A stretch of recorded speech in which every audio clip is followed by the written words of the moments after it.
Assalamualaikum.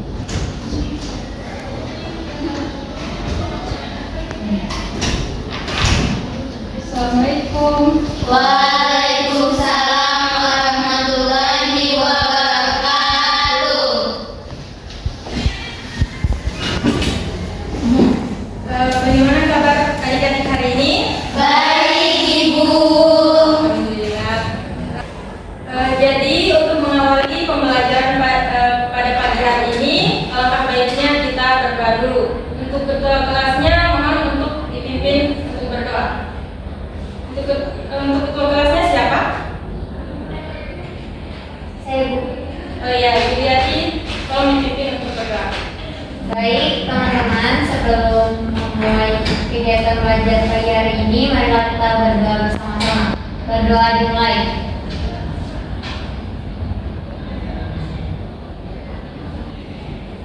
Berdoa selesai. Alhamdulillah. Baik, untuk pelajaran hari ini, jadi untuk kelas, apakah ada teman-teman kalian yang masih belum hadir? Ada, Ibu. Jadi untuk kelas, berapa orang yang tidak hadir hari ini? 5 orang, Ibu.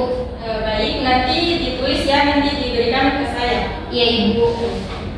Jadi untuk mengawali pembelajaran hari ini, tadi kalian berada di luar kelas itu, apakah kalian merasakan perbedaan suhu? Iya. Kalian merasakan apa? Dingin, panas? Panas, dingin, di dalam Terus dingin. perilaku kalian untuk menstabilkan kondisi tersebut seperti apa? Kalau panas berkipas. Iya, bagus sekali. Jadi siapa yang dapat menyebutkan pembelajaran yang akan kita pelajari pada hari ini? Saya, Ibu. Silakan Istifani. Materi hari ini yaitu usaha mempertahankan suhu tubuh, Ibu. Ya, bagus sekali untuk kamu. Nah, jadi untuk materi hari ini yaitu usaha untuk mempertahankan suhu tubuh atau yang disebut juga dengan termoregulasi. Baik, pada materi hari ini memiliki 4 tujuan pembelajaran. Itu yang pertama,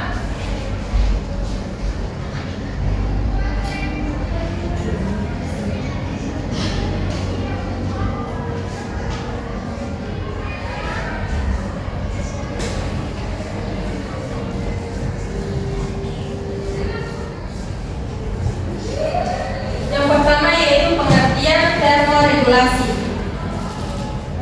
Yang kedua,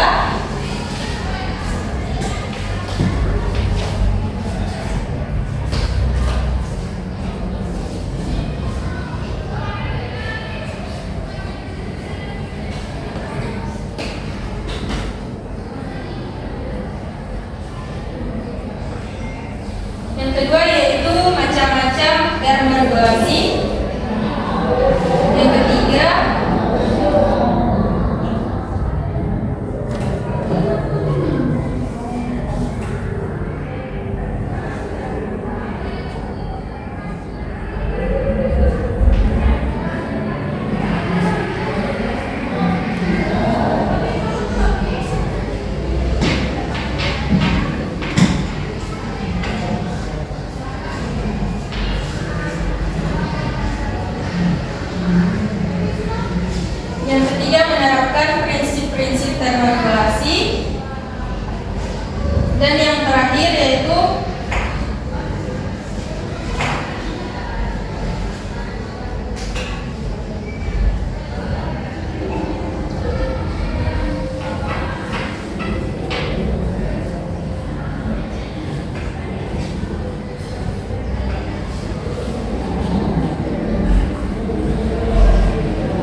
pembelajaran mengenai materi tersebut. Nah, untuk minggu kemarin Ibu sudah membagi kalian ke dalam 3 kelompok. Sekarang kalian duduk di kelompok masing-masing. Baik, Ibu. Baik, Ibu.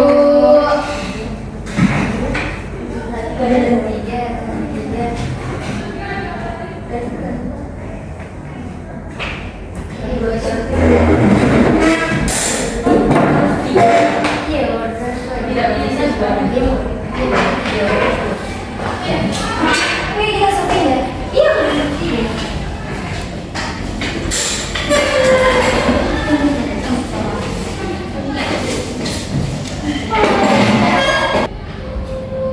Jadi adik-adik sebentar mengamati video tersebut. Setelah itu kalian menjawab pertanyaan yang ada di KPD nanti Ibu bagikan. baik, Ibu.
Baiklah, tadi merupakan video penjelasan materi mengenai termoregulasi. Sekarang kalian akan menjawab pertanyaan di KPD ini.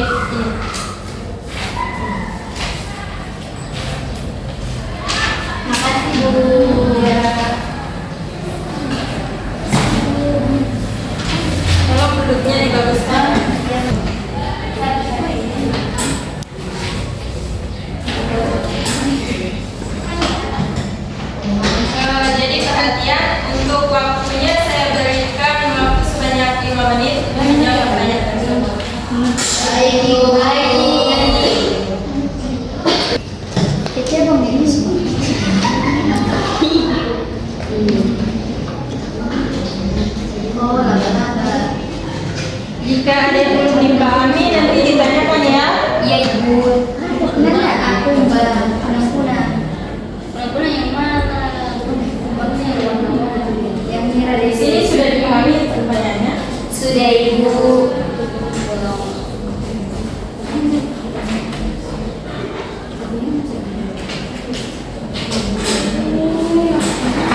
Jadi contoh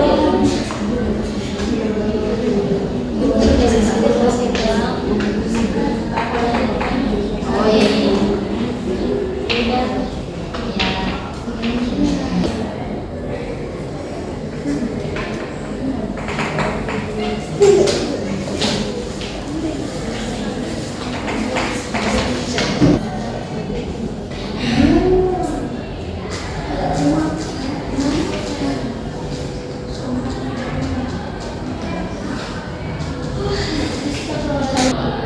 Iya.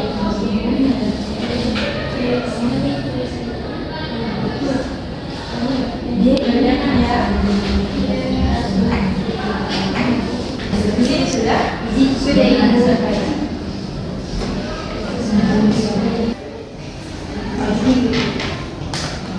Kalian sudah berdiskusi? Iya Ibu. Pagi kreatif baru menggambar. Oh iya, bagus sekali. Makasih Ibu. Jadi kalian menggambar hewannya itu semua? Hanya berapa? Dua saja dua. Oh iya, nanti Ibu lihat ya. Ya Ibu. Masa nilainya Ibu? Iya. Ini cantik sekali.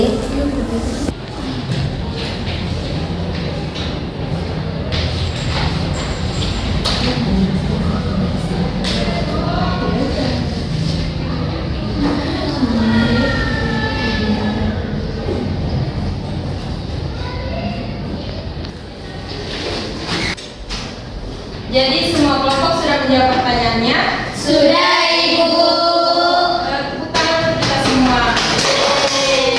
Jadi untuk kelompok 1 silakan untuk presentasi hasil kerjanya.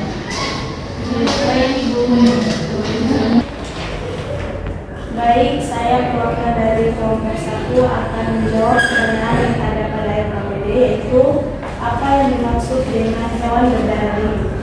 Jadi hewan berdarah dingin atau poikilotermit adalah hewan yang suhu tubuhnya bergantung pada suhu lingkungan sekitar. Mereka tidak dapat mengatur suhu tubuh mereka secara internal, sehingga suhu tubuh akan naik atau turun sesuai dengan kondisi lingkungan. Contoh hewan berdarah dingin termasuk reptil, ikan, dan amfibi. Kemudian ciri-ciri hewan berdarah dingin antara lain, yang pertama itu suhu tubuh variabel atau suhu tubuh yang berubah-ubah sesuai dengan suhu lingkungan. Kemudian yang kedua, ciri hewan berdarah dingin itu adaptasi. Mereka seringkali beradaptasi dengan lingkungan untuk menjaga suhu seperti berdiam di bawah matahari atau bersembunyi di tempat yang sejuk.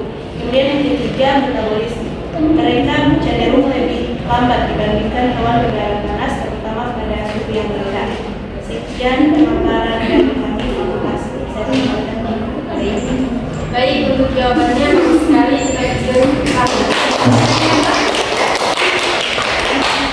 Kelompok 2 dipersilakan. Baik, terima kasih Bu. Baik, jadi di sini saya perwakilan dari kelompok 2. Nah, di sini kami dapat pertanyaan yang ada di LKPD, yaitu apa yang dimaksud dengan hewan berdarah panas. Nah, hewan berdarah panas atau endoterma adalah hewan yang dapat mengatur suhu tubuhnya secara internal, terlepas dari suhu lingkungan. Nah, mereka ini memiliki mekanisme untuk mempertahankan suhu tubuh yang relatif konstan, biasanya lebih tinggi daripada suhu lingkungan. Nah, ada beberapa contoh dari hewan berdarah panas. Ada kucing dan juga ada bebek. Baik, hanya itu yang bisa saya sampaikan. Terima kasih. Baik, untuk jawabannya bagus sekali. Kita beri tepuk tangan. Baik, untuk selanjutnya kelompok 3 dipersilakan. Baik, terima kasih. Jadi saya perwakilan dari kelompok 3 akan mempresentasikan dari jadi pertanyaan itu, sebutkan macam-macam hewan dari homeoter dan poikiloter. Jadi contoh hewan dari berdarah panas yaitu homeoter, yaitu yang pertama ada hewan mamalia. Contohnya ada manusia, anjing, kucing, singa, dan gajah. Lalu ada hewan aves, yaitu ada elang, merpati, penguin, dan ayam. Nah, untuk contoh hewan poikiloter, yaitu berdarah dingin, yang pertama ada hewan reptil, contohnya ada ular, kadal, dan kura-kura. Sedangkan pada hewan amfibi yaitu ada katak, salamander, dan kodok. Selanjutnya ada hewan ikan yaitu salmon, ikan salmon, ikan hiu, dan ikan mas. Untuk yang terakhir itu ada hewan invertebrata yaitu ada serangga seperti kupu-kupu dan laba-laba. Sedangkan invertebrata hewan krustasea seperti udang dan kepiting. Baik, itu yang dari saya. Terima kasih. Baik, itu jawaban dari kelompok 3. Bagus sekali, kita beri aplaus. Jadi untuk memperjelas materi tadi, saya akan menjelaskan kembali melalui PowerPoint. Baik, tadi kita sudah mengetahui apa itu termoregulasi. Nah, termoregulasi itu merupakan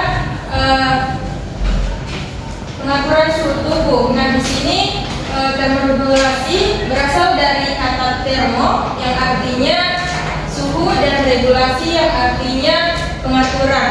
Nah, sehingga termoregulasi ialah pengaturan suhu tubuh. Nah, untuk lebih jelasnya itu termoregulasi merupakan suatu pengaturan fisiologis tubuh manusia yang mengenai keseimbangan produksi panas dan kehilangan panas sehingga suhu tubuh dapat dipertahankan secara konstan.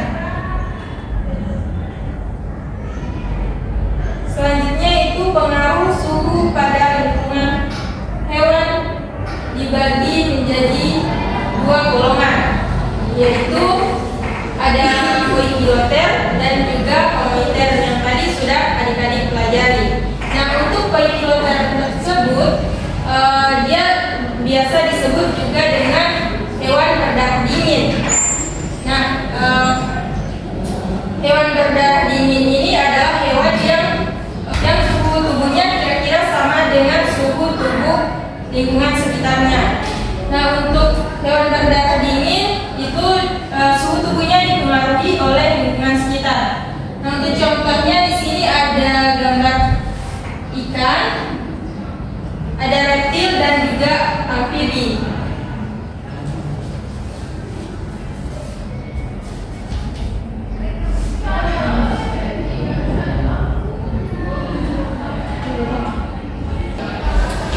Baik, untuk golongan selanjutnya yaitu homoiter. Nah, homoiter ini disebut juga hewan berdarah panas. Nah, pada hewan homoiter suhunya lebih stabil dibandingkan hewan poikiloter. Nah, ini dikarenakan adanya reseptor dalam otaknya sehingga dapat mengatur suhu tubuhnya. Nah, hewan homoiter dapat melakukan aktivitas pada suhu lingkungan yang berbeda akibat dari kemampuan mengatur suhu tubuh. Nah, contoh dari hewan homoiter yaitu ada burung dan dari bangsa mamalia yaitu contohnya seperti unta. Nah, kenapa unta disebut juga dengan hewan homoiter? Karena unta bisa bertahan hidup di padang pasir karena dia menyimpan cairan di dalam punuknya.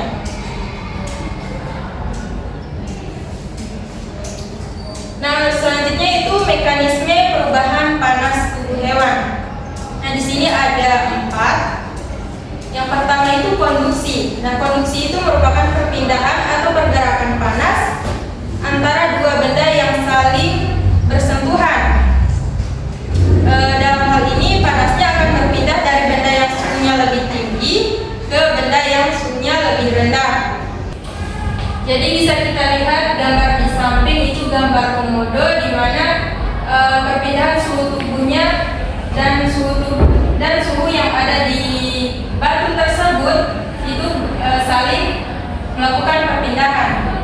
Nah, jadi dia disebut juga dengan konduksi. Nah, selanjutnya itu konveksi, di mana perpindahan panas antara dua benda yang yang terjadi melalui zat alir atau fluida yang bergerak. Dalam hal ini panas dari tubuh hewan berpindah ke zat alir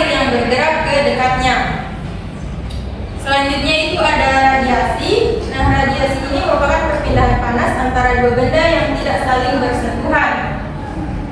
Contohnya untuk hal ini misalnya perpindahan dari panas matahari ke tubuh hewan atau ke tubuh manusia juga bisa, dan panas api dari perapian ke tubuh manusia. Selanjutnya itu evaporasi. Nah, evaporasi ini merupakan penguapan yang melalui proses perubahan benda dari fase cair ke fase gas.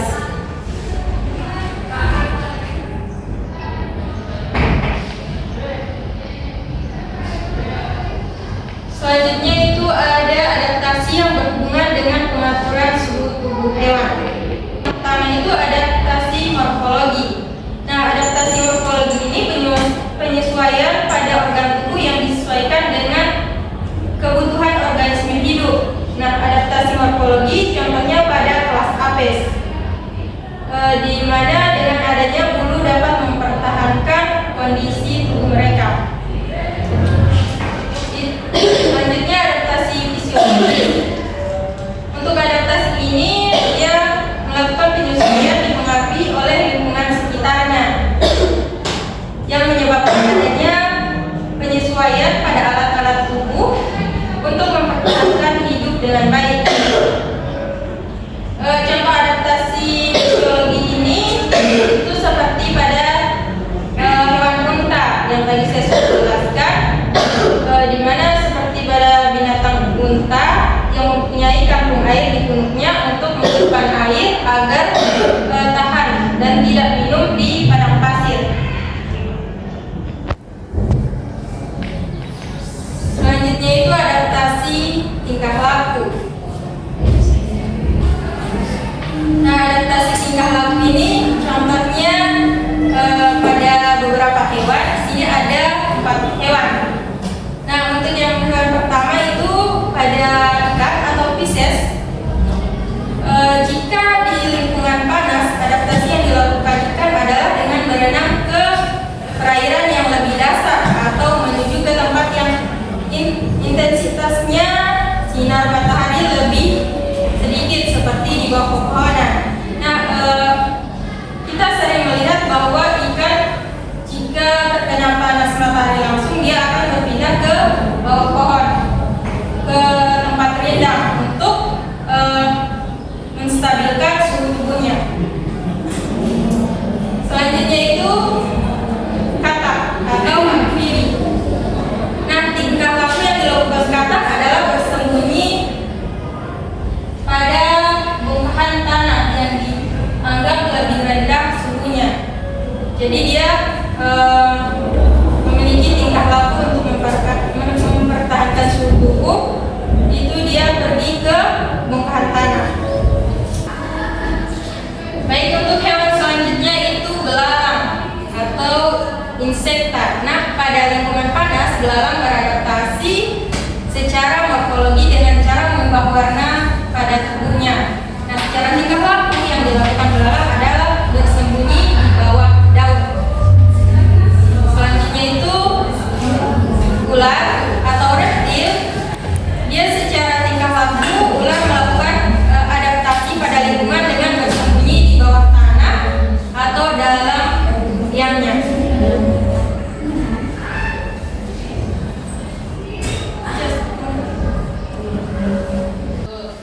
Jadi itulah materi yang sudah saya jelaskan. Apakah adik-adik sudah paham atau masih ada yang belum dipahami? Baik, bagus sekali. Jadi untuk kesimpulannya, siapa yang bisa menyimpulkan pembelajaran pada hari ini? Jadi persilakan. Untuk Putri Tresya dipersilakan. Baik, terima kasih Ibu. Jadi di sini saya akan menyimpulkan materi pada hari ini yaitu tentang termoregulasi. Nah, bisa saya simpulkan bahwa termoregulasi merupakan kemampuan makhluk hidup, ya, khususnya pada hewan untuk mempertahankan suhu tubuhnya agar tetap stabil. Nah, hewan dibagi menjadi 2 kelompok berdasarkan kemampuannya dalam termoregulasi. Nah, terdapat menjadi 2, yaitu ada hewan homoeuter atau yang berdarah panas, kemudian yang mampu mempertahankan suhu tubuh secara konstan. Kemudian ada hewan poikiloterm atau berdarah dingin yang suhu tubuhnya sangat dipengaruhi oleh lingkungan. Baik, hanya itu yang bisa disimpulkan. Saya kembalikan kepada Ibu. Baik, bagus sekali untuk kesimpulannya kita berikan aplaus. Jadi untuk kali ini apakah ada yang mau merefleksi pembelajaran pada pagi hari ini? Saya Ibu. Saya dipersilakan untuk menanya. Baik, terima kasih. Jadi pemahaman bermakna yang saya dapatkan pada hari ini yaitu bahwa termoregulasi itu adalah kemampuan mempertahankan suhu tubuh tetap stabil, di mana ternyata bahwa makhluk hidup itu terbagi menjadi dua, yaitu ada poikiloterm dan homoiderm, di mana poikiloterm itu makhluk hidup tidak bisa mempertahankan suhu tubuhnya atau suhu tubuhnya itu menyesuaikan dengan lingkungan. Kemudian yang kedua homoiderm itu dia suhu tubuhnya tetap stabil atau konstan. Baik, saya kembalikan ke Ibu. Baik, untuk refleksinya sangat bagus, kita berikan aplaus.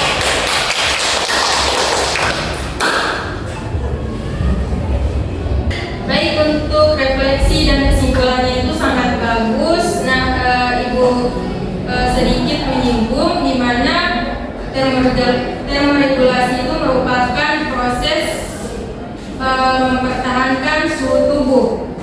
Nah, itu termoregulasi terbagi menjadi dua, itu ada homoiderm dan juga poikiloterm. Homoiderm itu hewan yang dapat mempertahankan suhu tubuhnya. Namun hewan poikiloterm itu dia mengikuti suhu lingkungannya. Jadi itu saja pembelajaran pada pagi hari ini. Untuk minggu depan kita akan melanjutkan tujuan pembelajaran yang ketiga dan keempat. Ya Ibu. Ada salah kata, Ibu mohon maaf. Wassalamualaikum warahmatullahi wabarakatuh. Waalaikumsalam warahmatullahi wabarakatuh. Terima kasih Ibu. Sama-sama.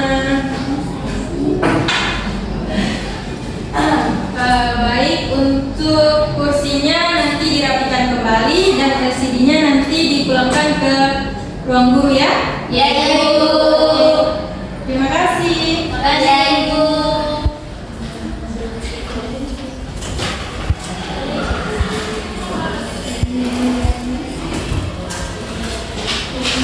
Hope you do.